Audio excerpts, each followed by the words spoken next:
Under the pale glow of a waning moon, Eli Morgan stood motionless before the decaying facade of the Marrow Theater. Once a place of celebration and art, it was now a ruin. The once proud letters of its marquee hung crooked, spelling fragmented words that meant nothing. The breeze carried whispers, faint and unintelligible, as if the very air around the theater spoke of forgotten tragedies. Eli hesitated, clutching the old, tattered letter in his hand. The ink, faded but legible, bore no signature, just a cryptic plea. Help them. They're waiting. He had no idea who had sent it, but an unshakable feeling drove him here. As he approached the towering double doors, they creaked open of their own accord, revealing a yawning darkness beyond. The chill hit him first, a sudden drop in temperature that prickled his skin. The scent of mildew, old wood, and something metallic, copper, perhaps, filled his nostrils. With a deep breath, he stepped inside. The doors slammed shut behind him, the sound echoing like a gunshot in the cavernous space. Eli spun around, only to find the doors had vanished. There was no exit. Panic rose in his chest, but something kept him rooted, a pull, invisible yet powerful, deeper into the shadowy theater. The lobby was a time capsule of the theater's former grandeur. A grand staircase spiraled upwards, its railings warped and rusted. An ornate chandelier hung overhead, swaying slightly despite the still air. Dust motes floated in the dim light, giving the space an ethereal, dreamlike quality. As Eli moved forward, his footsteps echoed unnaturally loud, each step reverberating as though the building itself was alive and listening.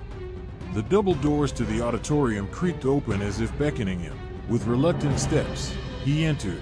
The vast space before him felt endless, swallowed in darkness. The rows of velvet seats stretched into infinity. Their crimson cushions faded to brown. At the far end, the stage was illuminated by a single spotlight. As Eli stepped closer, the shadows around him began to move. At first, he thought it was a trick of the light, but then he saw them, figures, faint and translucent, drifting between the seats. They didn't seem to notice him. Their heads bowed as if mourning. A low hum filled the air, a sound like distant wailing. Eli's chest tightened. Suddenly, a melody began to play, faint and disjointed, like a broken music box. It came from the stage. The spotlight flickered, casting grotesque shadows that danced and twisted on the walls. On the stage, a ghostly figure appeared, a woman in an elegant yet tattered gown.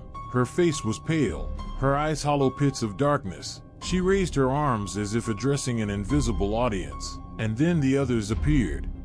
Dozens of them, actors, musicians, dancers, all spectral, their forms shimmering like smoke caught in moonlight. They began to perform, but their movements were stiff and unnatural, like marionettes controlled by unseen strings. The sound of their performance was discordant, an orchestra out of tune, voices singing words and languages Eli couldn't comprehend. He felt a presence behind him. Turning slowly, he came face to face with a young boy, no older than 10, his eyes wide with fear. The boy reached out, his mouth moving soundlessly.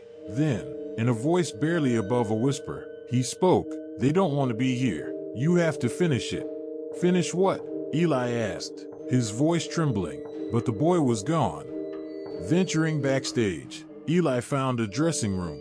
The mirror, cracked and clouded, reflected not his face but the face of the ghostly woman from the stage. She stared at him, her lips moving as if reciting something.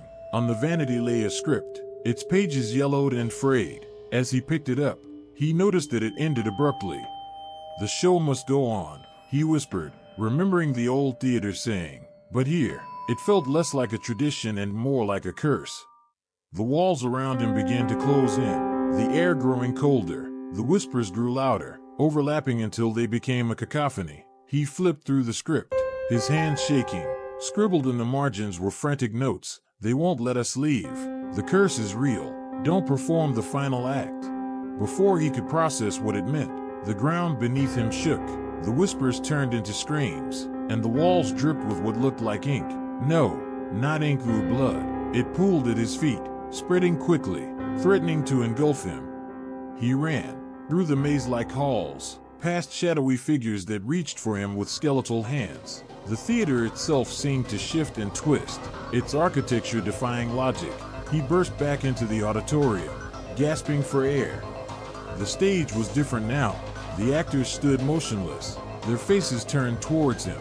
They spoke in unison, their voices a haunting chorus. Write the ending. Set us free. Trembling, Eli approached the stage. A pen appeared in his hand, as if conjured by the theater itself. He opened the script and began to write. Each word seemed to drain him, the ink on the page glistening like fresh blood. As he wrote the final sentence, the ghosts began to glow, their forms unraveling into threads of light. But something was wrong. The woman in the gown stepped forward, her hollow eyes fixed on Eli. You think this ends with us? She hissed. You've only begun. The theater dissolved around him, and he found himself outside, the morning sun breaking the horizon. The letter in his hand was blank now, but his heart sank as he realized it wasn't over. Behind him, the Marrow Theater stood restored, its lights flickering ominously, and then, for the first time, Eli noticed the marquee. It spelled out his name, Eli Morgan, the final performance.